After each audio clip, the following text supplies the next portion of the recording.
en disant, elle n'a ni chef, ni inspecteur, ni maître. Qu'est-ce que ces trois vocabulaires veulent dire? L'initiative vient de lui. Pas un chef, pas quelqu'un qui lui dit tu dois. Deuxièmement, pas d'inspecteur, c'est-à-dire personne qui les contrôle. Autocontrôle. Et puis il ajoute ni maître, pas de guide. Autoguidance. Va vers la fourmi. Ah, je prie que cette semaine, tout Philadelphie cherche l'endroit où il y a des fourmis. Allez voir comment il fonctionne. Va vers la fourmi, considère ses voies. Elle prépare en été sa nourriture. Elle amasse pendant la moisson de quoi manger. Pourquoi? Parce qu'il sait que bientôt, il fera plus beau dehors. Et si je ne réfléchis pas à demain aujourd'hui, j'assassine demain. J'aimerais dire, demain se prépare aujourd'hui. Personne ne réfléchira sur ton demain si ce n'est toi-même. Maman Viviane, mine aussi la biso na munoko. Totambola boye sikoyo, nzete ko ya mama.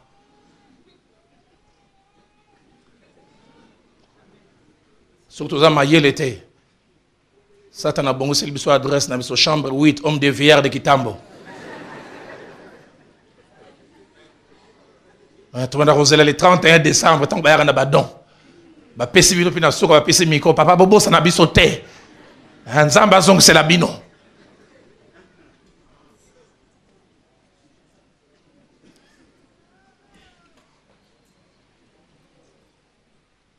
Mais pour arriver à poser les actes que la fourmi pose, on a besoin d'un ingrédient aussi principal qui est la sagesse. La sagesse, j'aime la définir simplement comme la connaissance appliquée aux situations de la vie. Et cette sagesse, pour l'avoir, il y a deux mouvements principaux.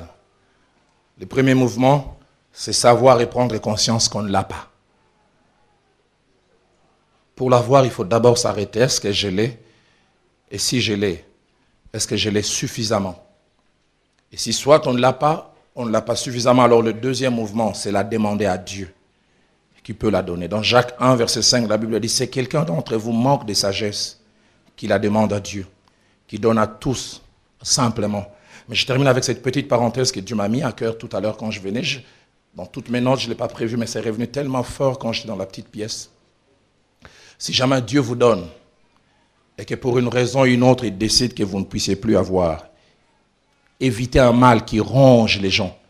Ça ronge d'abord émotionnellement, psychologiquement, mais ça finit par ronger physiquement. La nostalgie. La nostalgie. On n'arrive pas à accepter un présent qui a changé. On aime toujours faire un voyage dans un passé, non seulement qui n'est plus, mais qui ne reviendra plus. Ah, tango to zalaka. Ah, tango to ningisaka Kinshasa. Et on aime bien en parler. Nous vous négligez ngalelo, boye bingaye. Papa, c'est passé, la roue a tourné. Dans Psaume 42, versets 4 à 5, le psalmiste dit, mes larmes sont ma nourriture jour et nuit, pendant qu'on me dit sans cesse, où est ton Dieu? Ah, écoutez ce qu'il dit au verset 5.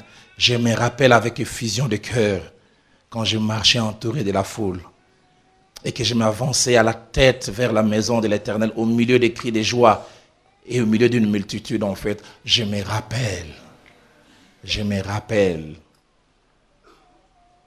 Dans Job chapitre 29, nous voyons les grands nostalgiques. Écoutez ce que Job dit, Job 29. Versets 1 à 6, Job prit de nouveau la parole sous forme sentatieuse et dit, que ne puis-je être comme au mois du passé, comme au jour où Dieu me gardait, quand sa lampe brillait sur ma tête et que sa lumière me guidait dans les ténèbres. Que ne suis-je comme au jour de ma vigueur, où Dieu veillait en ami sur ma tente, quand les Tout-Puissants étaient encore avec moi et que mes enfants m'entouraient, quand mes pieds se baignaient dans la crème, et que les rochers répandaient près de moi des ruisseaux d'huile. Écoutez ce qu'il dit dans Job 30, verset 1. Et maintenant, je suis la risée de plus jeunes que moi.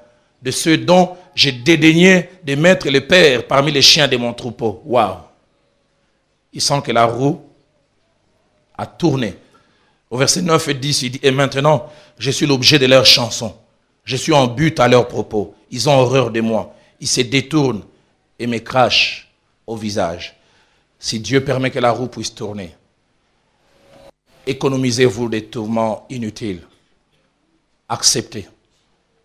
Bénissez Dieu parce qu'il vous a donné un moment. Dites Seigneur, merci parce qu'à une période de ma vie, tu as voulu que je ne puisse avoir au-delà de ce dont je n'avais besoin. Mais aujourd'hui, tu permets que je puisse être là où je suis. Cela va t'aider, psychologiquement et même physiquement. J'aimerais nous inviter à baisser nos têtes. J'ai à cœur de faire une prière toute simple.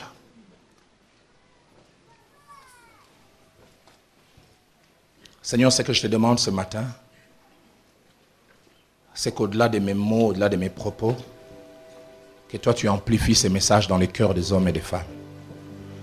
J'aimerais surtout te prier pour ceux à qui tu as commencé à donner et ceux qui ont beaucoup. Et le fait que tu as rempli leurs mains, ça a créé des habitudes. Aide-le à ne pas être esclave de ces habitudes. Aide-le quelquefois, comme l'apôtre dit, ayant qui se comportent comme s'ils n'ont pas. Car qui sait si un jour peut arriver qu'ils n'aient pas. Enfin, qu'ayant déjà été entraînés et préparés, qu'ils gèrent bien cette transition. Mais je te prie dans cette salle, donne-nous des hommes et des femmes qui sont comme la fourmi. Qui savent qu'un jour peut enfanter toutes sortes de choses.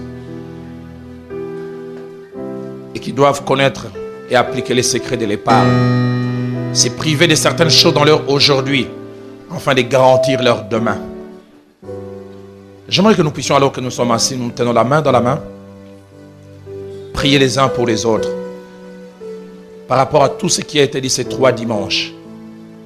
Prie pas pour toi, prie pour ton voisin, prie pour ta voisine, et puis après quoi, celui qui est préposé à faire la prière de clôture va prier pour nous tous.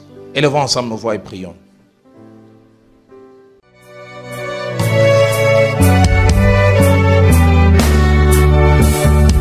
Voici, j'ai mis devant toi une porte ouverte que personne ne peut fermer.